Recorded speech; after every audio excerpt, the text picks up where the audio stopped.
नमस्कार दोस्तों, कैसे हैं आप लोग।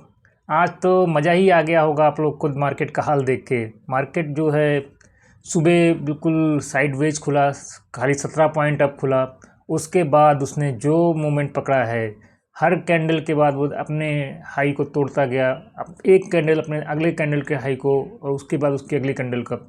हमारा व्यू भी वही था, हमने भी अपने ग्रुप में वही अपडेट किया था।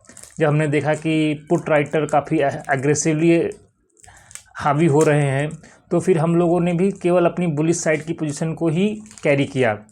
तो मार्केट जो है दिन में आज 1.73% का एक ही दिन में गेन ले लिया। मोर देन 400 पॉइंट का गेन एक ही दिन में लेके चला गया। और इस 400 गेन का क्या मतलब है? इस 400 पॉइंट्स गेन का मतलब है कि जितने भी हमारे टेक्निकल इंडिकेटर्स थे, लाइक मूविंग एवरेज 5, 10, 20, 50, 100, सभी पीरियड्स में we have converted into bullish trend now. Technical indicators like RSI, MACD, ADX, CCI also suggested that bullish momentum will continue. Trend he change हो गया पूरा। अब बात करते हैं कि अब हमारा करंट सपोर्ट कहाँ रहेगा। तो अब हमारा जो करंट सपोर्ट है वो 24,210, 24,400। वाइल रेजिस्टेंस जो है वो काफ़ी ऊपर है, वो 25,000 और 25,200 तक आ जा रहा है। अब बात करते हैं कि आज के मार्केट को खींचने में किन किन स्टॉक की मेन रोल रहा। तो जैसे निफ्टी आज चढ़ा है 428.75। तो इसमें हम इंडिविजुअल स्टॉक की अगर बात करते हैं तो इन्फोसिस अकेले ने 44.41 पॉइंट का कंट्रीब्यूट किया है निफ्टी के 400 पॉइंट में चढ़ाने में। इसके बाद दूसरा नंबर पर रहा रिलायंस ने भी 27.06% का सपोर्ट किया है निफ्टी को चढ़ाने के लिए। थर्ड नंबर पे अदानी पोर्ट ने भी 26.36 पॉइंट्स का सपोर्ट किया है, इंडेक्स में कंट्रीब्यूट किया है। फोर्थ नंबर पे है भारती एयरटेल, उसने भी करीब 25 पॉइंट का सपोर्ट किया है। फिर आईटीसी ने करीब 24 पॉइंट का किया। तो ये जो पॉइंट्स थे, ये जो हमारे मेजर जो सपोर्ट किया था। इसके अलावा कुछ लोग गिरे भी हैं।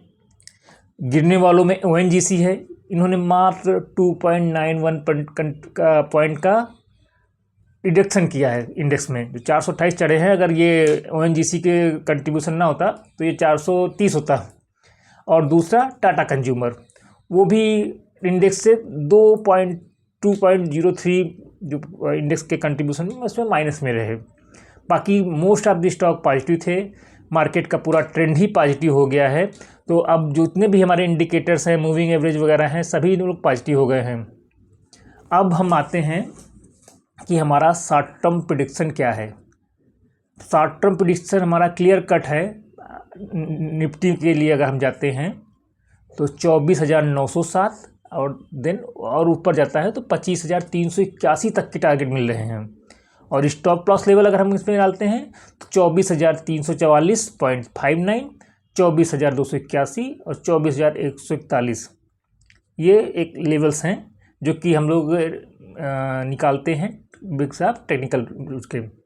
और नेक्स्ट वीक की अगर हम प्रेडिक्शन की बात करते हैं तो नेक्स्ट वीक के प्रेडिक्शन में हम लोग 25,000 कितना ही बचा है 25,000 तो हमारा पहला टारगेट है, और 25,311 जो बताए थे उसके हैं।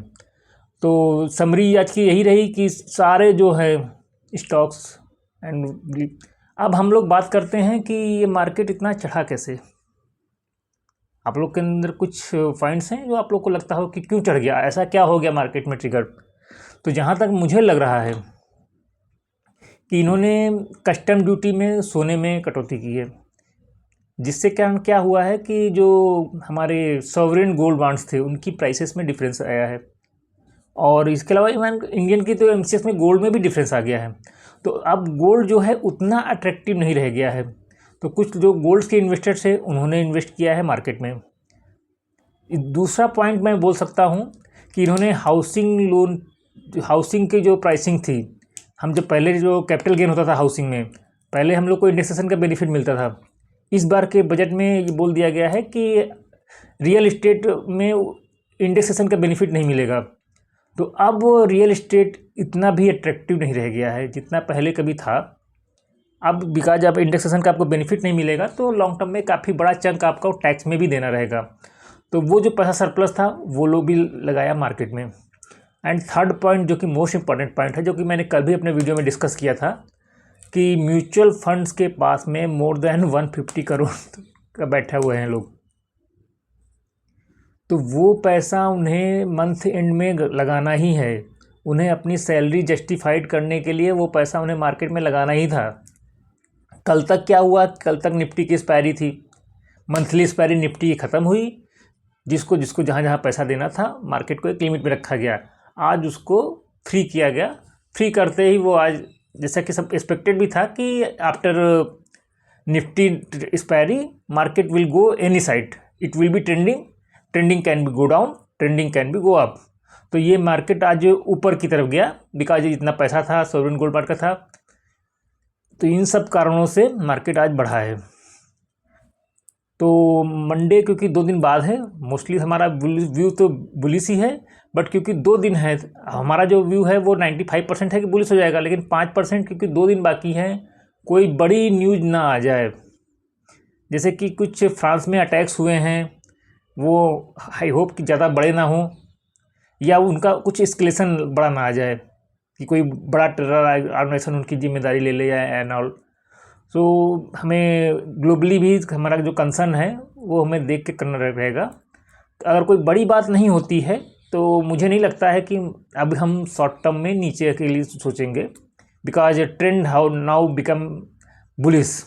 तो अब आज से पहले जब तक मैं बोल रहा था आप लोगों से कि साइडवेज और कॉशस वाला रहेगा, अभी आज के हिसाब से जितने भी हमारे टेक्निकल इंडिकेटर्स और मूविंग एवरेज वगैरह हैं, उन लोगों ने क्लियर कट इंडिकेशन दे दिया है कि market will go up and it is bullish. आशा करते हूँ कि आपको जानकारी मिली होगी। Okay, good night, take care.